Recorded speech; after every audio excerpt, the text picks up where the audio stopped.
তিনটি স্বপ্ন দেখলে বুঝবেন আল্লাহ আপনাকে ভালোবাসেন। ভালো করে বুঝেন, তিনটি স্বপ্ন যদি আপনি দেখেন বুঝবেন যে আল্লাহ আপনাকে মহাব্বত করেন, আল্লাহ আপনাকে ভালোবাসেন। রাসূল সাল্লাল্লাহু আলাইহি সাল্লাম স্বপ্ন দেখেছেন এবং স্বপ্নের মাধ্যমে আল্লাহ রাসূল সাল্লাল্লাহু আলাইহি সাল্লামের কাছে ওহী এসেছে এবং আল্লাহ রাসূল সাল্লাল্লাহু আলাইহি সাল্লাম নিজে বলেছেন যে স্বপ্ন হচ্ছে ৪৬ ভাগের এক ভাগ।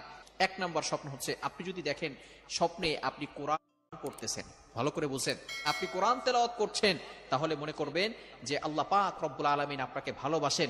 দ্বিতীয় নাম্বার স্বপ্ন হচ্ছে যদি আপনি দেখেন আপনি গোসল করতেছেন, তাহলে মনে করবেন যে আল্লাহ পাক রব্বুল আলামিন আপনাকে ভালোবাসেন। ইবনে সিরিন রাহমাতুল্লাহি আলাইহি উনি বলে দিয়েছেন এর ব্যাখ্যা হচ্ছে আল্লাহ পাক রব্বুল আলামিন আপনাকে পবিত্র করতে চাচ্ছেন। তৃতীয় নাম্বার হচ্ছে যদি আপনি স্বপ্নে দেখেন যে আপনি নামাজের মুসল্লায় বসে কান্না করতেছেন, আল্লাহ তাআলার কাছে তওবা করতেছেন,